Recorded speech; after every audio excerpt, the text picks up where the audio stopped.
you keep thinking and feeling you old, you're going to behave like you old. It's the same thing. If you keep pretending or thinking that you're miserable, after a while, you're going to start being miserable because you plant that seed in your mind. And people do this to themselves because they have no faith in anything. They just living the life. They just getting up in the morning and they just breathing. And some people just breathe waiting to die because they feel like they have nothing when they have sometimes more than the average person, but in their life, because they empty, they feel like they have nothing. So they take joy when there's a pandemic and cough and sneeze in people's faces and go into the supermarket, and that's why you got to wipe everything that you buy, because you don't know was a bitter person in the supermarket and just spit all over what you just reached for and brought home with you.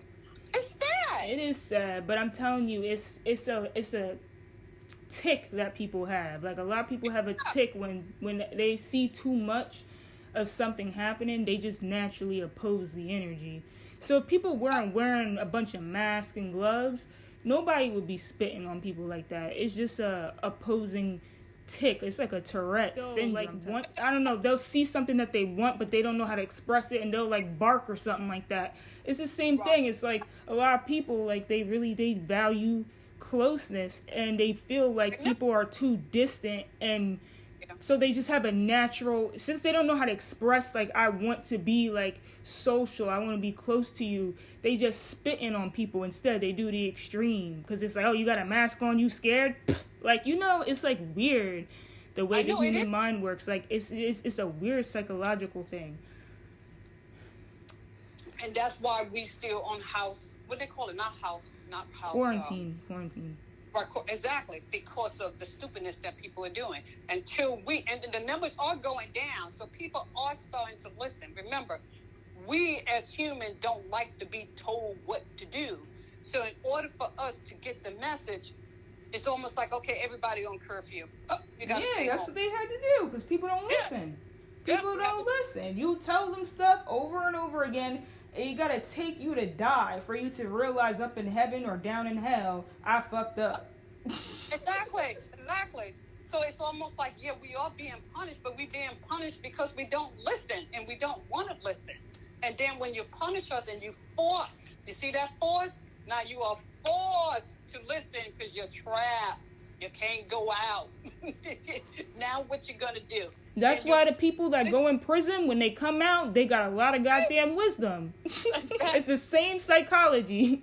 Lock them up and let them learn. And most of them become pastors and priests. The majority of people that are like your judges and stuff, like, what is that, Judge Mathis or something like that? He was I think a criminal, and he got locked up. Like, most people that got locked up, they end up being rappers, they end up being artists or something like that, or they may end up dead. That's the worst extreme, but when they come out and they do well because they gained a lot of wisdom in isolation. Yep, and that's what happens, and it makes sense. Isolation. You're stuck. You have no choice, and when you get stuck like that, you get bored, and you start talking to God, you start to listen, and you start to heal. And I think this is what I really do believe. This is what we all is going through. Only the people that gain the wisdom through this pandemic is going to survive. The ones that are dying, there's a reason. You know what I mean? Some people, the people like the elderly, because they're weak, their immune system has been already compromised. It's sad. They're going to die, of course. And the young children, of course, it's, because they're young and their body is not strong enough to fight it. But people in your age group and my age group, the only way we're going to survive this is by listening and learning and growing. And then from there, you gain the wisdom. When you come out of this, you're a better person. It goes back to the Bible, when Moses freed all the slaves. All this stuff is true. People don't believe in the Bible. A lot of people don't believe it. But you go back. Think about this. We are now going to go through a promised land, which means that the world is changing. And only a few of us going to survive it. Already 150,000 people in the United States only Not counting Ecuador, the countries like that, Ecuador. Look at Ecuador. Look at Brazil. They going through now what we went through, and now we coming out of it, but we're going to hit the next phase. But our numbers are falling because we had to learn. Go back to the Bible. All those people that was free and Moses was delivering them to the promised land, the bad ones was partying. Like what they did on the beaches this weekend. Partying, not listening to the rules. Go back to the Bible. They were partying, they was drinking, they was having sex with each other. And then the other group like us that listen is standing there looking at the idiots, like we looking at the idiots now on the beaches, committing all the crimes, doing things they shouldn't be doing. Go back to the Bible. Same scenario. This stuff is real. History repeats itself. Yes, I've always said, like, the Bible is one of those stories that I just feel like is a metaphorical expression for things that is happening in our life. It's like a blueprint of life wisdom, and you got to catch the messages from the Bible, and you'll see how it plays out in a similar fashion in the life you're currently living. Like, exactly. So in all of this past, and remember, 1918, 100 years ago, was the Spanish flu that killed over, I'm going to give a number, I could be off a little bit, that killed over 200 million people. 200, it could have been 5, but it killed over that through the Spanish flu. It was a pandemic, exactly what we live in today. And it also happened in the Bible. Okay, going back to BC and AD. Same thing. That's why it's a plague of bacteria infection that killing people. And after so many people have died, because those are the sinners that God said got to go, or you know what, you live your life, you're 100. It's time for you to move on. Okay? Messed up. Medicine is keeping you alive, because remember, medicine today. Yeah, like you could basically be like dust, but you could be operating through it's like people use, how do you say it? It's like people use a lot of like false body parts to stay alive, basically today. Yeah, exactly. Artificiality. It's like how grandma, but right before she passed.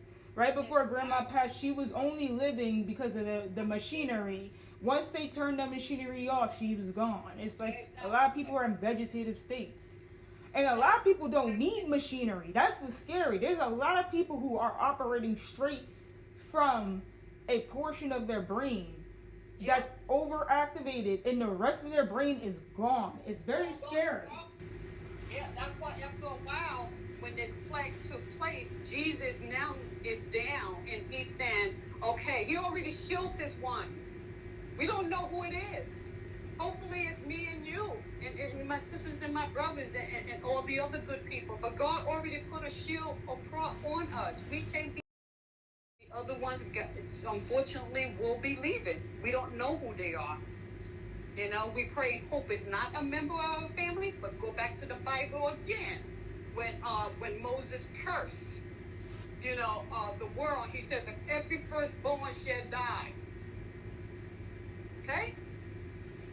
And people put blood over their door so that when the fog was there to kill the firstborns, it would pass by those houses, and those firstborns lived. They did not die. They was not touched.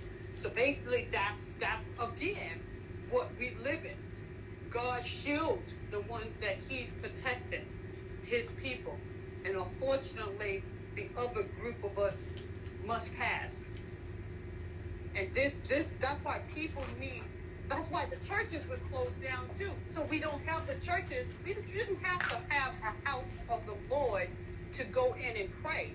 You're supposed to pray walking. You pray showering. You pray listening to music. You pray before you go to bed. You don't need to go into a church to talk to God. Yeah, that's just another tool that we could use, that we should be appreciative of, but we don't necessarily need it because we can pray whenever we want. Exactly. So what did it teach us? Close the churches down. See who really is still a person of faith. A lot of people aren't. A lot of people show they aren't. Yep. See, this is when you got to see the devil at his work. We open the churches now. What? Why would you want to do a thing like that? Yeah, I said reopen them if you're going to have church outside in your car in the parking lot while the pastor or the priest is outside preaching, but to go inside a church with a normal crowd of people, that's the I mean, if they have a limit of people like they're doing on the plane, like maybe have like only like 4 people in a stall. You know what I'm saying? That might not be bad. And then they have like janitors come in and wipe everything down. And it's literally only open on Sundays. And they don't have it open any other time. I say that's okay. They doing it with the damn planes. Yeah, but what do you think people gonna do? Everybody gonna flock to church anyway. Yeah, that's why they gotta have a capacity. Point period blank. First come, first serve. Exactly. And matter of fact, they shouldn't have a service. They should just have people like be able to like come in and just like, you know, pray to themselves and leave. Just to get people out of the house.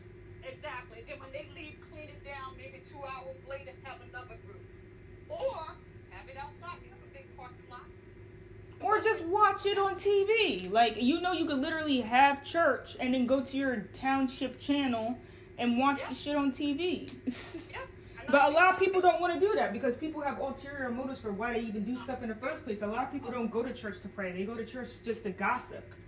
Exactly. Yeah, to show off their flipping, their church hat. Look at my church hat. I know my church hat gonna be better than Maggie's church hat this week. Ha! Got this one on sale, but it looked like I paid full price. Exactly. Fake. That's not what church is for. Yep. That's what I'm saying. So this, if you go back, there's a reason why we are standing still. But I'm saying God shield his people that he wants to get through this pandemic.